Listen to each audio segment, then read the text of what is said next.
Hey yo guys, welcome back. Nagbabalik na naman kami. So, eto after ng break namin. At ang magiging topic naman natin ngayon pare kasi ito talagang kalat na kalat to ngayon, di ba? Men's mental health pare. How to prevent how to handle how to identify, paano mo malalaman kung goods pa ba yung mental health, paano mo siya maagapan, paano natin matutulungan yung kapwa nating kalalakihan tungkol dyan. Wala na may pake dyan, pre. Walang may pake. Yun ang totoo. Sa mental health ng lalaki o kahit anong bagay na nangyayari sa buhay ng lalaki, lalo na kung wala ka talagang bitaw. Wala kang pera, hindi ka pogi. Basta yung ano ka, wala kang bitaw talaga. Alam niyo na 'yon, wag na natin habain. Walang may pake sa'yo. Kaya yung mental health na yan pare, is pang sarili mo lang talaga yan kung paano mo masusurvive. Walang ibang tutulong sa'yo. Yun ang kailangan mong gawin. Survive mo lang sa sarili mo yung mental. Wala talaga may pake dyan, pre. Hindi ka tulad ng Women's Month, di ba? Lahat yan sineselebrate. Men's mental health, walang may pakialam dyan. Yun ang take ko doon, pare. Kailangan kung magkakaroon ka man ng mental health issues, kailangan mong isurvive ng mag-isa kung ikaw ay lalaki. Walang ibang tutulong sa'yo, sarili mo lang. Tama. Ano din ako doon? Ang tag yun? Sang-ayon din ako doon. Kasi wala naman magtatanong sa'yo kung kamusta ka. Bukod na lang bukod na lang sa tropa mo na marunong kumilatis tapos concern sa'yo. Yun na lang din. Yung halimbawa ay na nakikita niya na tas medyo siya yung kusang lalapit. Ano pa rin nangyari sa'yo, mga ganon. Oh, nandun din yung panggagago, pre. Pero andun pa yung medyo panlalait pa. Tangina, bading, ganun, pare. Pero syempre, at the end of the day, meron din namang mga lalaki na, tayo na, pag-usapan natin yan. Minsan, mabuting usapan. Mas madalas pala yung mabuting usapan. Kasi minsan pagka tayo. Lalaki bossing, ang hirap magsabi parang ang hirap Parang weakness na kasi yun no? Maghirap ma-burn out na lalaki kapag walang, di ba, kaya nga napupunta sa mabuting usapan kasi nagkakaroon sila ng na lakas ng loob magsabi. Palambot ng dila, pare. Kaya lang lalo kung yun nga sa pagsasabihan mo din, di ba? Kaya nahihirapan yung lalaki mag-vent out sa ibang tao. Trust issues.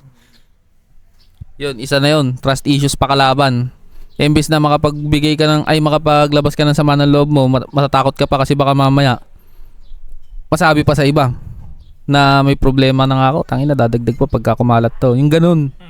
Kaya mahirap. Umiwas kayo sa snitch. Oo, snitch is a bitch. Hindi, no? Di ba? Di ba? Accent mo dun, bro. Mukhang negro. Oo. Hindi, naririnig ko lang din. Halo.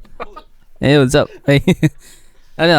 Pare, ikaw, paano mo ma-identify o paano mo ma-prevent? Pare, Matt. Kumbaga, hindi naman natin masasabi na kaya nating i-prevent na magkaroon ka ng mental health issues. Lalo kapag lalaki ka. Kasi, sabihin na natin sa kultura natin, pinalaki kang ganyan eh. Kumbaga, lalaki ka, dapat isip yan. Diba? Lalo sa mga magulang natin. Maging matibay ka. Oo. Lalo kapag lalaki ka, hindi ka bebabyhin talaga eh. Diba? Kumbaga, good thing din naman siguro na ganong kampi na laki ng magulang mo na you have to endure the pain. Kasi, lalo sa society natin, kapag lumaki ka, madami kang dadanasin. Kumbaga, kapag pinalaki kang soft ng parents mo, kakalabas mo, bading. Parang ganun eh. Parang hindi mo kakayanin talaga. Kaya, tawag dito, yung sa men's mental health, hindi siya masyadong pinag-uusapan dahil madaming lalaki yung nakakapag-endure nung mga nangyayari sa kanya. Madaming lalaki din ang hindi nag-open up ng mga nangyayari sa kanila. Kasi may, sabihin na natin, may mga reason sila or takot sila mag-vent out dahil baka i-judge sila dahil nga lalaki sila eh. Lalaki sila, kumbaga parang, ay, ba't parang ganito tong lalaki na to? Ito ganyan, daming sinasabi. Diba? Kalalaki tao, ganito. Kalalaki mong tao, ganyan ka, gagano. Oo, tama. Kaya, tawag dito, yung mga nakakadanas ng mga mental health issues, hindi naman natin maiwasan talaga. Kumbaga, may mga times na hindi na kinakaya ng mga ibang lalaki kasi Kaya nga mas mataas yung percent ng suicidal sa lalaki, di ba? kasi hindi siya talaga naitatopic. Kumbaga hindi siya napag-uusapan. Madaming lumaki sa ganong kultura na parang dapat pag lalaki ka, kayanin mo. Ito ganyan. Di ba? Yun, sa mga kalalakihan dyan, kami na magbo-voice out ng ano nyo, nararamdaman nyo. Kapag broke kayo, walang gugusto sa inyo, di ba? Sabi nga nila. Ang kalalakihan, maging matatag kayo kasi tayong mga kalalakihan lang din yung nagkakaintindihan sa mga nararamdaman natin. Totoo yan. Yung mga kababaihan, hindi nila nakikita yon kasi nakikita lang nilang tama lagi yung sarili nila. Tandaan nyo yun. Yung sa atin, tayo lang, taga-intindi tayo lagi. 'Di ba? Totoo yun, yung paglalaki, ikaw talaga yung mag-a-adjust. Dapat na maintindihan. Oo. Kaya pag yung yung men's mental health nga, sarili mo lang din yung makakatulong sa'yo. Alamin mo kung saan ka na-stress. Simulan mo doon, tanggalin mo sa buhay mo, ganun. Yun yung sinasabi na mga napapanood ko din. Na, dati, di ba kunyari, si Josh On P. Si Josh On P, di ba sabi niya na nagkaroon siya ng mataas na stress level sa social media dahil siguro sa bash ata, sa haters. Yun, tinanggal niya yun sa, sa routine niya, sa buhay niya. Ang ginawa niya, nag-Muay Thai ata siya nun? Muay Thai, oh. Yun, gumawa kayo ng activities na magdadagdag sa nyo. Ikakaastig nyo. Yun, di ba? Mag-boxing kayo. Pero ito mga pare, pero syempre, good thing din na sa ngayon sa panahon ngayon na pag-uusapan ni men's mental health. Kasi malaking kasi tulad nga nung sabi ko kanina, sa kultura nung simula pa nung una na pag lalaki ka, papalakihin ka na ay dapat matatag ka, gato ganyan, dapat you have to endure the pain. Pero syempre, tao pa din may emotions pa rin, may feelings pa din lalaki, may nakakaramdam pa din. Kaya dapat may mga ganung bagay na pag-uusapan pa din kahit paano para may naiiwasan natin yung mga umaabot sa point ng suicidal, yung mga lalaking nagkakaroon ng anxiety, depression. Kasi madami talaga. Mas prone talaga kasi talaga. Kasi nga hindi nila kayang mag-vent out dahil lalaki sila. Kumbaga, ayun yung tingin nila na parang pag lalaki sila, pag nag-vent out sila, parang ay, baka isip nila bading ako kasi nag-vent out ako ng problema ko. Di ba ang isa pa dyan yung parang pag lalaki ka, pag umiiyak ka, gano'n, Oo. Kumbaga, dapat talaga, normal lang naman as tao. Wala namang masama kung lalaki ka, umiyak ka, ganito, ganyan. Huwag mong iisipin, yan, sa mga lalaki dyan, huwag mong iisipin na mahina ka kapag ikaw ay umiyak, nakakaramdam ng kung ano mang problema. Kasi, tao ka pa din, di ba? Hindi masama yun. Kaya dapat kung may problema ka, i-comment mo. Kausapin ka namin.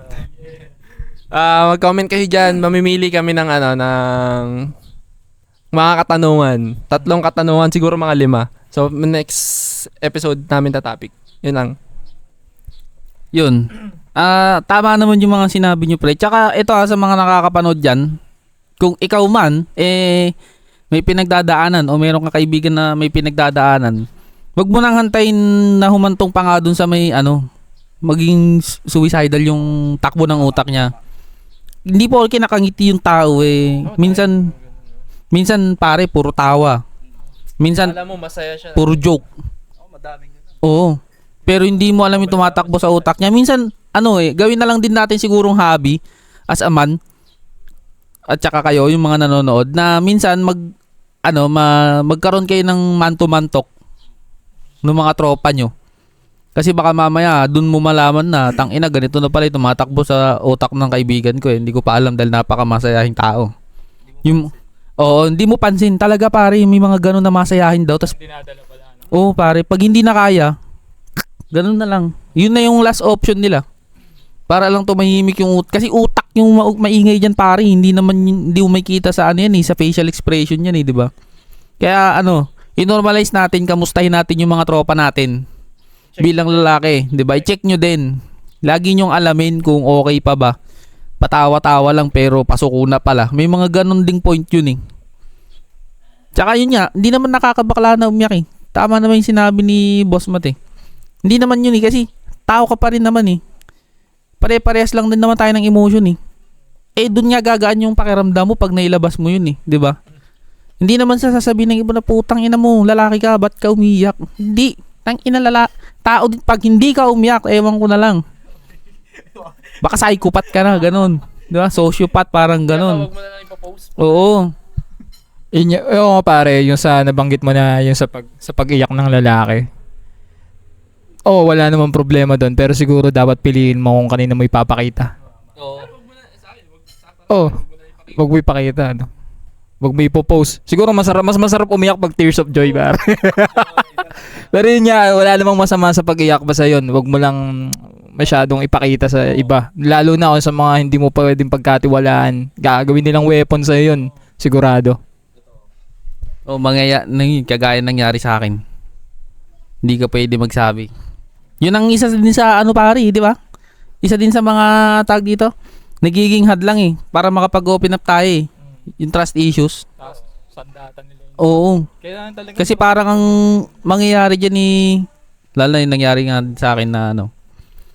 Ngayon na maiisip mo dyan, pagka nagsabi ka ng informasyon na importante sa kanya or detailed na problema mo, matatakot ka na ngayon sa susunod. Matatakot ka na pare. Meron ng ano, Mike. meron ng pagdadalawang isip na mag-ano ka pa dun sa tao. Kasi nga, ito, sinabi ko sa kanya, bakit si tropa, alam niya din. Oh, Kinalat na, inisnitch no.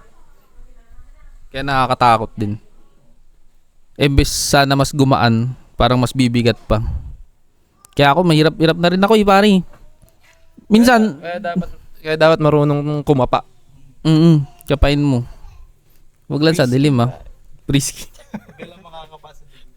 Ayun na lang din ngayon. Pagka ako nagpapakapagod na lang din ako pagka may problema ako pare. Pakapagod ka na lang. O boxing, ganun. So maganda na yun. Ako parang pinapakita mo Hindi, pero alam mo maganda dun pre sa boxing. 'Di ba syempre galit ka na. Tangini tali mo ngayon doon sa may punching bag. Hindi. Siya na yung gawin mong punching bag ngayon. Putang ina, ewan ko lang kung di mawala yung gun. Hindi, pero guys, payo lang. Maghanap nga kayo ng iba yung pagkakabalan. Pagurin nyo yung sarili nyo. Para mawala yan mga bagay na tumatakbo sa isip nyo. Iwasan nyo mag-overthink. Iwasan nyo magpakain sa lungkot. Dapat laging happy. Hanap kayo happy pill. Di ba? Wag lang yung party pill. hey, delikado yun. Bomba na, di ba?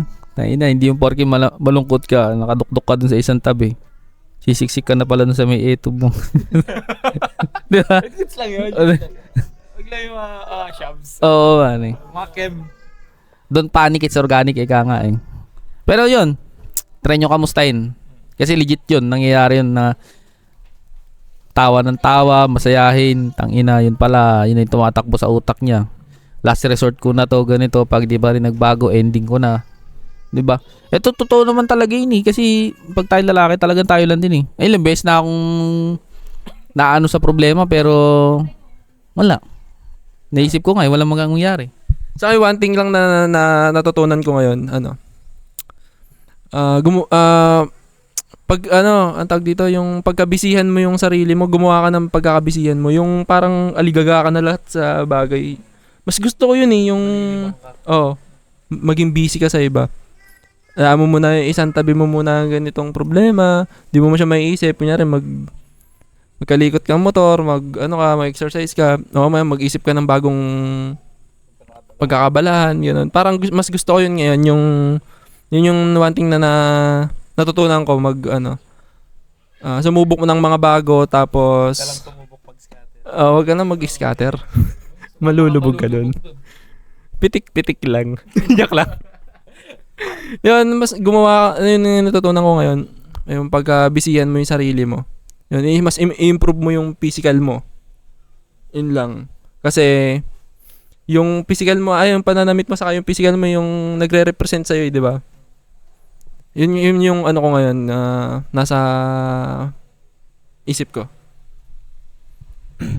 So, ayun, yung pasundan ko lang yung sinabi ni kuya mo. Sa mga barkada natin, tropa natin na mapapansin natin yan na madalas palatawa, palabiro. Pero sila na pala yung mga taong madaming pinagdadaanan, madaming sinasaloob na problema. Kumbaga, try yung kamustahin ng kayong dalawa. O kaya, kausapin nyo sila o tanongin mo kapag gano'y. Kunwari, nagharap kayo sa isang inuman.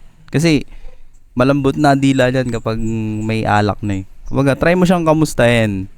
Doon mo malalaman. Kumbaga, may kwento pala siyang ganun na kayang sabihin sa'yo. Kaya sa mga tropa natin dyan na may mga pinagdadaanan, huwag kayong mahiya or matakot magsabi. Pero syempre, sisiguraduhin nyo dapat na yung pagsasabihan nyo hindi snitch. Kasi sabi nga, pwedeng gawing weapon sa inyo yan. Kaya pangalagaan nyo din yung mga bibitawan yung salita. Ano kaya may iwasan yun? Wala, mahirap yun pare. Wala na, yung hindi ma-snitch ng sobrang ano talaga sa tropa, may pagsisabihin nga talaga. No? Pero parang wala ding wala ring paraan para maiwasan eh. Hindi mo maiwasan. Nandun na talaga yun ano. Filterin mo na mabuti.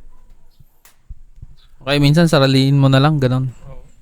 Mas Yun nga, maganda. Pero kasi, yun nga, kapag sinasarili mo nga, di ba doon ka nga nagiging, ano eh, wala nang nag-a-advise sa'yo, wala nagme-mentor sa'yo na, nag-a-advise sa'yo na ganito mo handle, ganun, wala eh. Kaya di ba nga doon nga yung nagiging prone sa suicidal eh, yung kung sinasarili mo. Pero marami din kasing tao na magaling humandle ng ganong bagay. Meron silang mga, tawag dito, ginagawa na para hindi nila maisip yan. Hindi ko alam yung exact word, pero ganun. Pare, yun nga. Ito lang ang isang take ko pa. Pare, yung pagsasabi na sa ibang tao, medyo mahirap din talaga siya gawin eh. Lalo na kung hindi mo nakikita na, yung parang deserving siya ba? Na, parang, makikinig ba sa akin to? Yung ganun.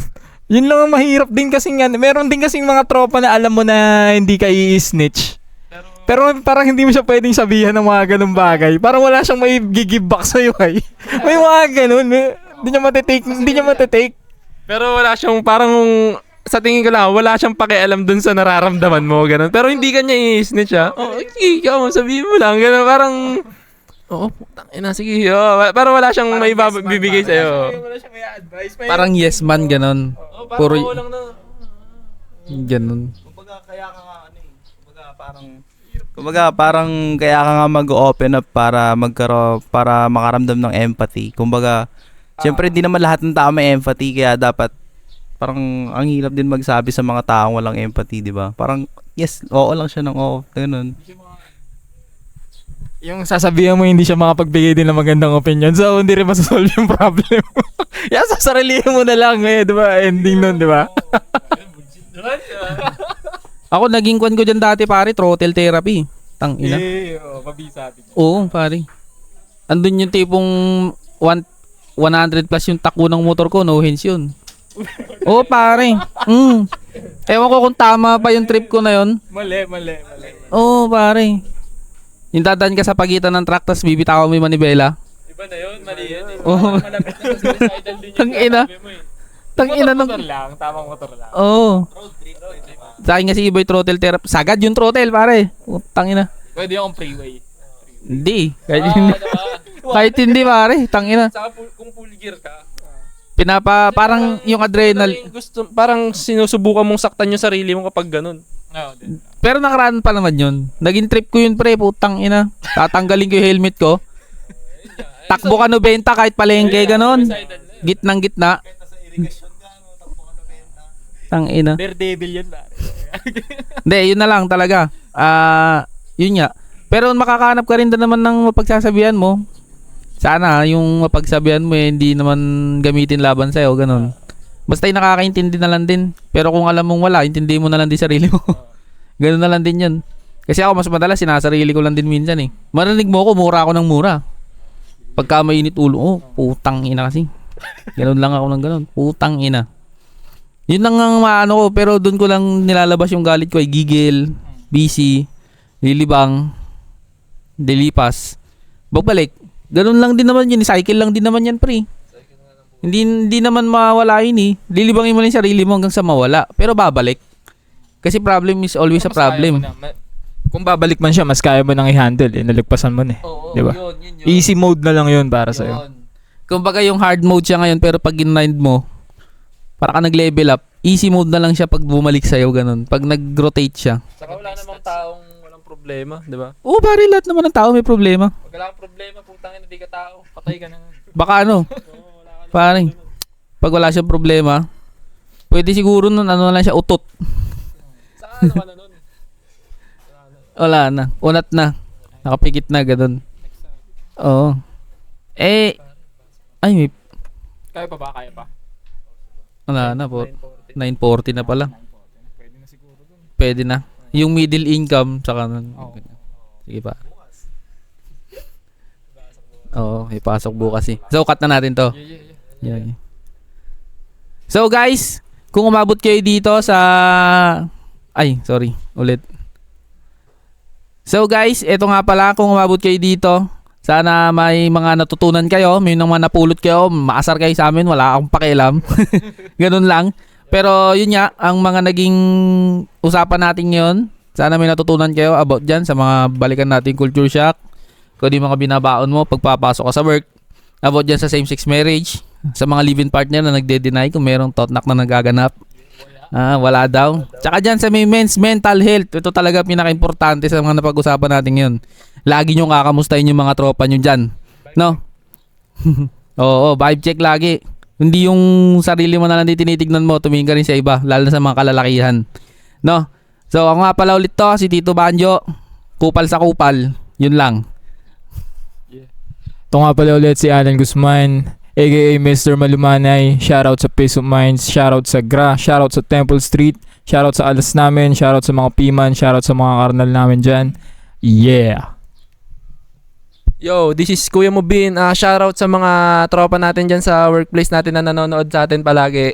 Yo, alam nyo na yun. Hindi ko na kayo isa-isahin. And shoutout kay Kiki, shoutout sa Wild Dog, shoutout sa Fellas. Yo, mag-comment kayo dyan sa baba kung yung mga gusto nyong katanungan and mamimili kami next episode. Yun, sana mag-comment talaga kayo. Yo. Yo, this is again your boy Matt. Yun lang. Shoutout sa lahat dyan, sa lahat ng mga nakakakilala sa akin. Ayoko isa-isa yun, madami kayo masyado. Yo, once again, this is After Shift Talks. Yeah. Peace.